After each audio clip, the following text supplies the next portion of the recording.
नमस्कार, vision IAS के news today के इस अंक में आप सभी का स्वागत है। इस अंक में हम आपके लिए लेकर आए हैं यूपीएससी परीक्षा की दृष्टि से महत्वपूर्ण कुछ अहम खबरें। इस अंक के साथ मैं हूं दिव्या तोमर।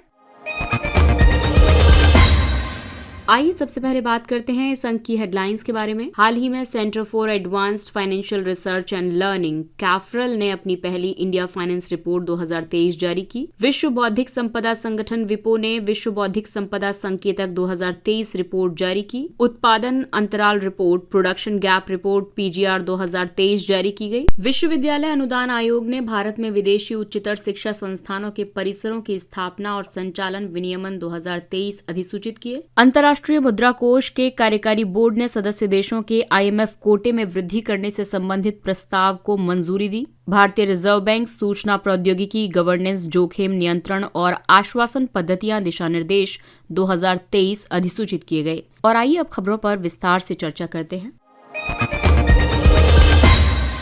हाल ही में centre for advanced financial research and learning ने अपनी पहली इंडिया फाइनेंस रिपोर्ट 2023 जारी की है। इस रिपोर्ट की theme connecting the last mile non banking financial companies in India है। नॉन बैंकिंग फाइनेंशियल कंपनीज यानी कि एनबीएफसीज कंपनी अधिनियम 1956 के तहत पंजीकृत कंपनियां होती हैं। ये बैंक जैसी वित्तीय सेवाएं प्रदान करती हैं, लेकिन उन्हें बैंकिंग लाइसेंस प्रदान नहीं किया जाता है। इंडिया फाइनेंस रिपोर्ट 2023 में ये कहा गया है कि एनबीएफसीज के जरिए मौद्रिक नीति संचरण होता है। हालांकि उनकी बैलेंस शीट पर इसका प्रभाव देखने में लगभग 2 साल का समय लग सकता है। दरअसल मौद्रिक नीति संचरण वो प्रक्रिया है जिसके माध्यम से केंद्रीय बैंक मुद्रास्फीति और समृद्धि संबंधी उद्देश्यों को पूरा करने के लिए नीतिगत कार्रवाई करता है। एनबीएफसीज वित्तीय समावेशन को और ज्यादा मजबूत करने में सहायता प्रदान कर रही हैं। वे अल्पसेवित, सब प्राइम और हाशिए पर मौजूद उधारकर्ताओं को सेवाएं प्रदान करके वित्तीय समावेशन में योगदान दे रहे हैं। एक सब प्राइम उधारकर्ता वो व्यक्ति होता है जिसके उच्च क्रेडिट जोखिम की वजह से बैंक उसे ऋण देने से बचते हैं। पिछले दशक में प्रौद्योगिकी का लाभ उठाकर एनबीएफसीज द्वारा दिया गया खुदरा ऋण बढ़कर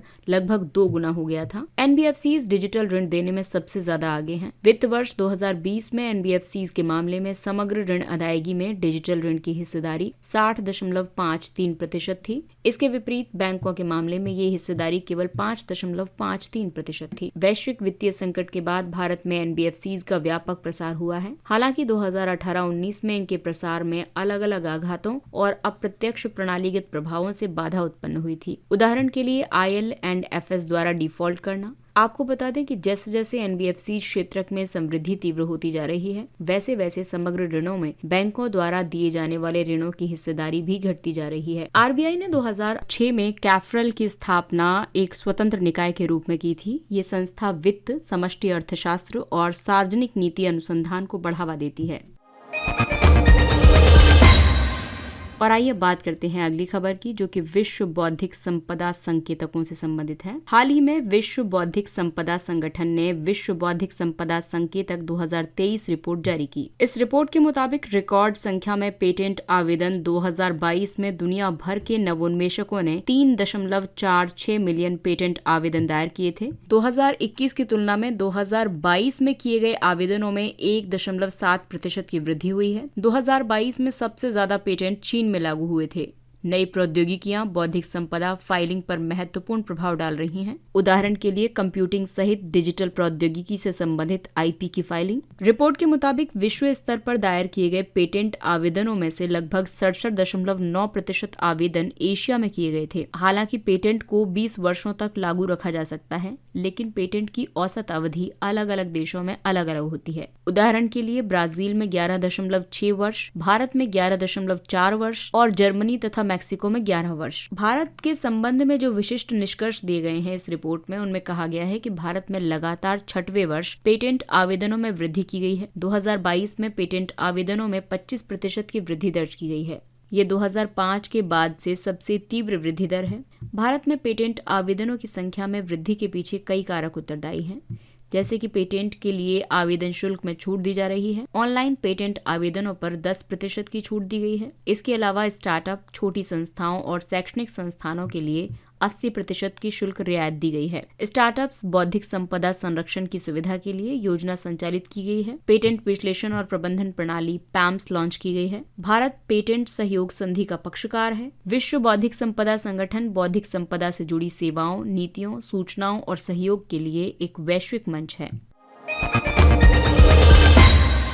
और आइए बात करते हैं अगली खबर की। उत्पादन अंतराल रिपोर्ट 2023 जारी की गई। इस रिपोर्ट को संयुक्त राष्ट्र पर्यावरण कार्यक्रम UNEP और अन्य संस्थानों जैसे कि स्टॉकहोम पर्यावरण संस्थान ने मिलकर तैयार किया है। वैश्विक सहमति के तहत देशों ने ग्लोबल वार्मिंग को 1.5 डिग्री सेल्सियस या 2 डिग्री सेल्सियस तक सीमित करने का लक्ष्य निर्धारित किया है। ये रिपोर्ट देशों के जीवाश्म ईंधन उत्पादन के स्तर और वैश्विक जीवाश्म ईंधन के उत्पादन स्तरों के बीच अंतराल को ट्रैक करती है। आपको बता दें कि जीवाश्म ईंधन का वैश्विक उत्पादन स्तर इन लक्ष्य के अनुरूप निर्धारित किया गया है। कई देशों ने ग्लोबल वार्मिंग को सीमित करने के लिए शून्य उत्सर्जन की प्रतिबद्धता प्रकट की है। ये प्रतिबद्धता UNFCCC के COP21 यानी पेरिस समझौते और COP26 जो कि ग्लासगो में हुआ, इनमें निर्धारित उपबंधों के अनुसार है। उत्पादन अंतराल उत्सर्जन अंतराल से अलग होता है। उत्सर्जन अंतराल राष्ट्रीय स्तर पर निर्धारित योगदानों यानी NDCs के तहत तय किए गए वैश्विक ग्रीन हाउस गैस उत्सर्जन स्तर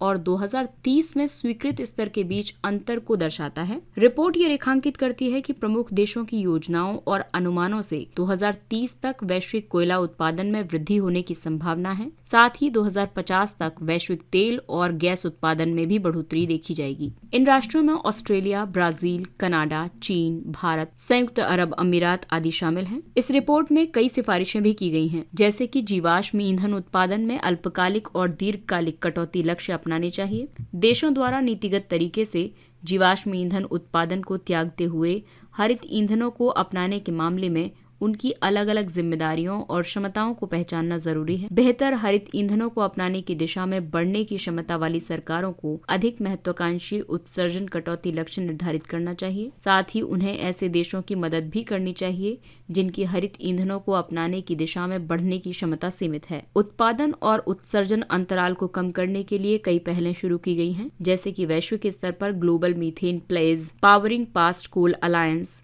जस्ट एनर्जी ट्रांजिशन पार्टनरशिप्स और मिशन इनोवेशन। वहीं भारत ने COP26 में घोषित पंचामृत लक्ष्य, पर्यावरण के लिए जीवन शैली यानी लाइफ मिशन, जलवायु परिवर्तन पर राष्ट्रीय कार्य योजना NAPCC आदि लागू की है। पंचामृत लक्ष्य के तहत 2070 तक नेट जीरो उत्सर्जन लक्ष्य निर्धारित किया गया है।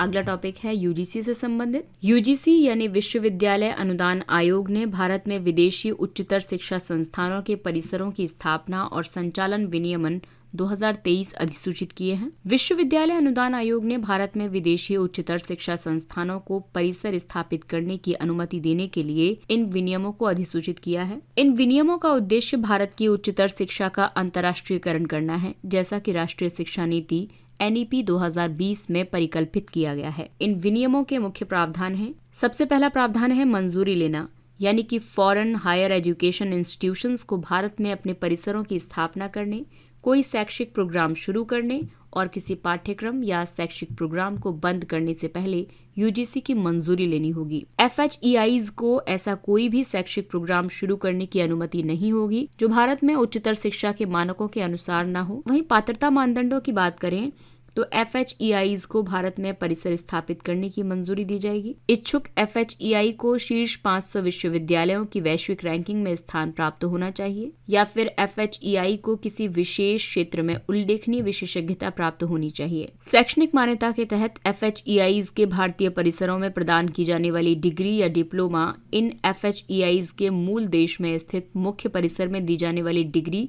या डिप्लोमा के समान होंगी। साथ ही शिक्षा की गुणवत्ता भी समान स्तर की होनी चाहिए। फॉरेन हायर एजुकेशन इंस्टीट्यूशंस को ऑनलाइन या ओपन एवं दूरस्थ शिक्षा मोड में प्रोग्राम शुरू करने की अनुमति नहीं होगी। साथ ही इन संस्थानों को कई मामलों में स्वायत्तता प्राप्त होगी, जैसे कि प्रवेश प्रक्रिया और मानदंड तय करने में, अध्यापकों और कर्मचारियों की भर्ती करने में, पारदर्शी और उचित शुल्क संरचना तय करने में, और इन पर प्रतिबंध लगाया जा सकता है अगर ये भारत की संप्रभुता और अखंडता, राष्ट्र की सुरक्षा, विदेशी राष्ट्रों के साथ मैत्रीपूर्ण संबंध, लोक व्यवस्था, शिष्टाचार या नैतिकता को प्रतिकूल तरीके से प्रभावित करेंगी। तो भारत में FHEIs के प्रवेश का महत्व ये होगा कि इससे गुणवत्तापूर्ण शिक्षा तक पहुंच में वृद्धि होगी, विदेशी मुद्रा के बाहर जाने में कमी आएगी, भारत में अनुसंधान के अवसरों में सुधार होगा और प्रतिभा पलायन कम होगा।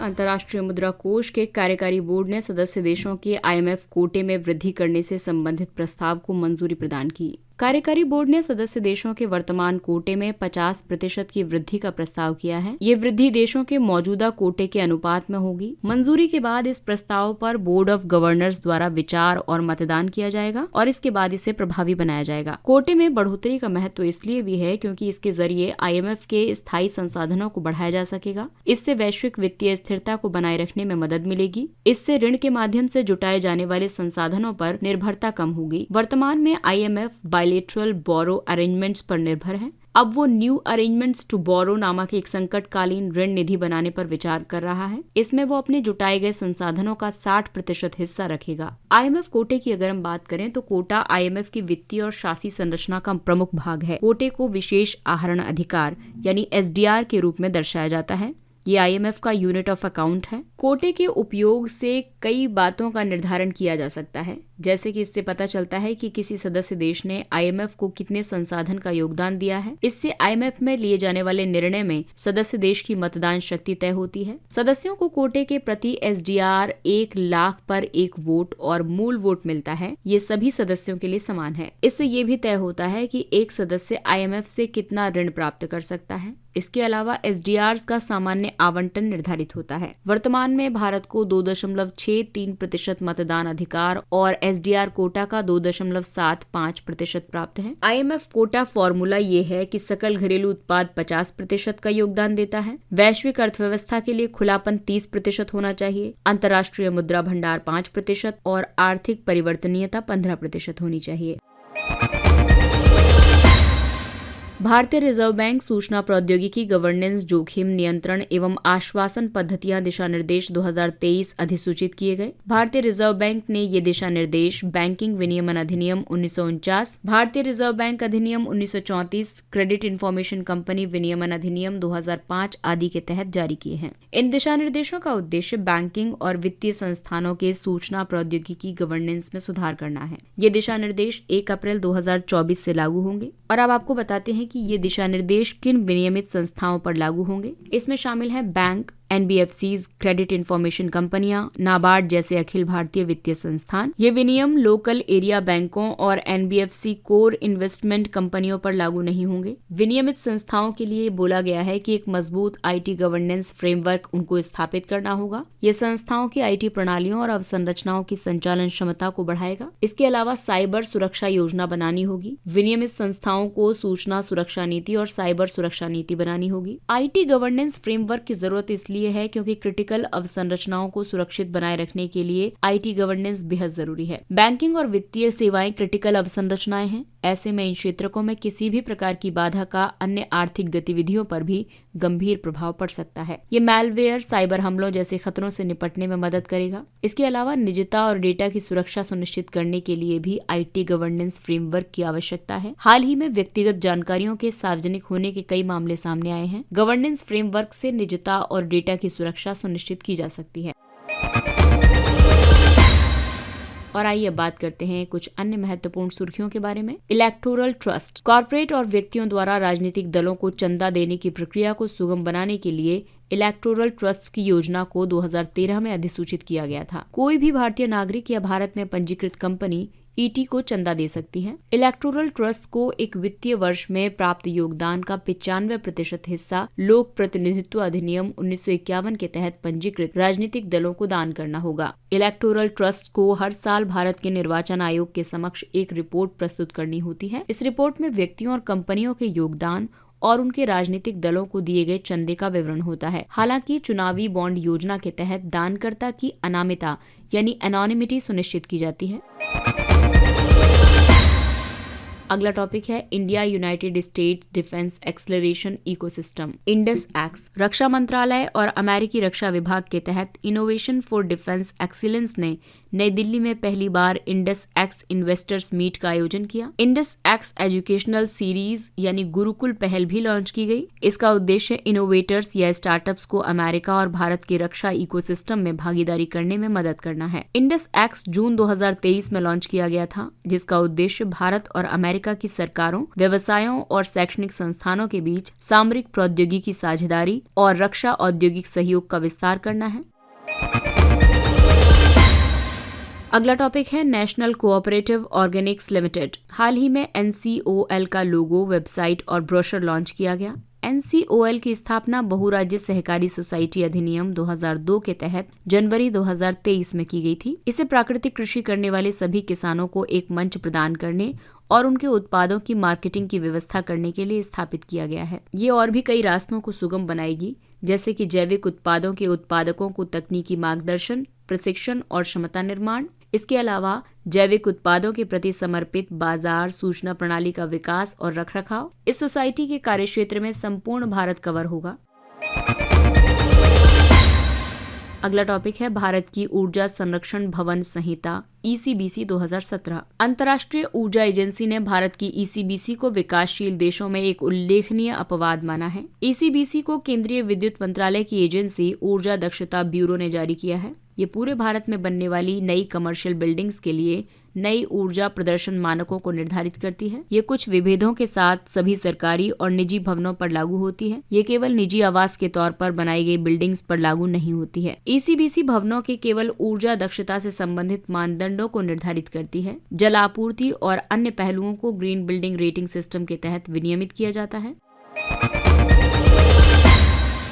अगला टॉपिक है ध्रुवीय ज्योति औरोरा। लद्दाख में स्थापित हनले और मेराक वेधशालाओं ने गहरे लाल रंग की ध्रुवीय ज्योति परिघटना का अवलोकन किया। हनले भारत का एकमात्र डार्क स्काई रिजर्व है। डार्क स्काई रिजर्व एक ऐसा क्षेत्र होता है जहां रात के समय आकाश का स्पष्ट अवलोकन करने के लिए आसपास कृत्रिम प्रकाश के प्रदूषण को कम करने के लिए उपाय किए जाते हैं। ध्रुवीय ज्योति आकाश में दिखाई देने वाले चमकदार रोशनी के पैटर्न हैं। ध्रुवीय ज्योति तब दिखाई देती है जब सूर्य से उत्सर्जित कण पृथ्वी के चारों ओर के चुंबकीय क्षेत्र से टकराते हैं। ये परिघटना आमतौर पर ध्रुवों के करीब दिखाई देती है। उत्तरी ध्रुव में दिखने वाली ध्रुवीय ज्योति को ऑरोरा बोरियोलिस और दक्षिणी ध्रुव में दिखाई देने वाली ध्रुवीय ज्योति को ऑरोरा ऑस्ट्रेलिस कहा जाता है। सर्ववैक वैक्सीन। लैंसेट ऑन्कोलॉजी में प्रकाशित एक अध्ययन के मुताबिक सर्ववैक वैक्सीन ने मर्क की गार्डासिल वैक्सीन के बराबर प्रतिरक्षा प्रतिक्रिया उत्पन्न की है। सर्ववैक वैक्सीन को सीरम इंस्टीट्यूट ऑफ इंडिया ने विकसित किया है। सर्ववैक वैक्सीन भारत की पहली स्वदेशी कॉन्ट्रीवैलेंट ह्यूमन पैपिलोमा वायरस वैक्सीन है। इसे सर्वाइकल कैंसर और HPV से संबंधित अन्य प्रकार के कैंसर की रोकथाम के लिए विकसित किया गया है। सर्वाइकल कैंसर की बड़ी वजह HPV यानी ह्यूमन पैपिलोमा वायरस है। आपको बता दें कि भारतीय महिलाओं में सबसे ज्यादा ब्रेस्ट कैंसर के मामले पाए जाते हैं। सर्वाइकल कैंसर दूसरे स्थान पर है। विश्व में सर्वाइकल कैंसर का प्रत्येक 5वां मामला भारत में प्राप्त होता है। QS world university ranking Asia 2024। QS ranking में एशिया के 25 देशों और अलग अलग क्षेत्रों के 856 संस्थानों को उनके प्रदर्शन के आधार पर रैंक प्रदान की गई है। चीन का पेकिंग विश्वविद्यालय रैंकिंग में शीर्ष स्थान पर विद्यमान है। QS एशिया रैंकिंग में सर्वाधिक 148 विश्वविद्यालय भारत के हैं। इस तरह भारत ने चीन को पीछे छोड़ दिया है। इसमें शीर्ष रैंकिंग वाला भारतीय संस्थान IIT बॉम्बे है। एशिया के टॉप 100 विश्वविद्यालयों में 7 विश्वविद्यालय भारत के हैं। इनमें 5 IITs, भारतीय विज्ञान संस्थान बेंगलुरु और दिल्ली विश्वविद्यालय शामिल है। क्वैक्वेरली साइमंड्स यानी QS वैश्विक उच्चतर शिक्षा क्षेत्र के लिए विशिष्ट डेटा, विशेषज्ञता और समाधान प्रदान करता है। अगला टॉपिक है कोंडाविड किला। आंध्र प्रदेश वन विभाग ने गैर सरकारी संगठन को कोंडाविड किले में एक गैलरी स्थापित करने की अनुमति दी है। इस किले का निर्माण रेड्डी राजवंश के संस्थापक प्रोलेया वेमा रेड्डी ने कराया था। ये किला गुंटूर के निकट कृष्णा नदी के दक्षिण में स्थित है। इसकी रणनीतिक अवस्थिति के चलते इस पर विजयनगर शासकों, अंग्रेजों आदि ने अपना नियंत्रण स्थापित किया था। रेड्डी राजवंश तटीय आंध्र क्षेत्र में था। ये क्षेत्र उत्तर में विशाखापट्टनम से दक्षिण में कांचीपुरम तक फैला हुआ है। इसकी राजधानी कोंडावीड किला, जो कि आरंभिक राजधानी अडांकी में थी। इतिहास में रेड्डी राजवंश का योगदान तेलुगु साहित्य को संरक्षण प्रदान करने के लिए है। और आइए बात करते हैं सुर्खियों में रहे स्थलों के बारे में। इथियोपिया, यहाँ की राजधानी अदीस अबाबा है। भारत इथियोपिया संयुक्त व्यापार समिति का छठा सत्र अदीस अबाबा में सफलतापूर्वक आयोजित किया गया। ये हॉर्न ऑफ अफ्रीका में अवस्थित एक स्थल रुद्ध देश है। हॉर्न ऑफ अफ्रीका में अवस्थित अन्य देश हैं जिबूती, इरिट्रिया और सोमालिया। इथियोपिया के पड़ोसी देश हैं उत्तर में इरिट्रिया, उत्तर पूर्व में जिबूती, पूर्व में सोमालिया, दक्षिण में केन्या, पश्चिम में दक्षिण सूडान और सूडान। इथियोपिया की प्रमुख नदियां हैं ब्लू नील और अवाश नदी, और प्रमुख झीलें हैं टाना झील, और सबसे ऊंची चोटी है रास दाशेन। इसके साथ ही ये अंक समाप्त होता है। अगले अंक में फिर मुलाकात होगी कुछ अन्य महत्वपूर्ण खबरों के साथ। तब तक अपने लक्ष्य के लिए तत्पर रहिए, और अगर आपको हमारा कंटेंट अच्छा लगता है तो इसे लाइक, सब्सक्राइब और शेयर जरूर करें। और अब हमें यानी विजन IAS की पूरी टीम को दीजिए इजाजत। नमस्कार।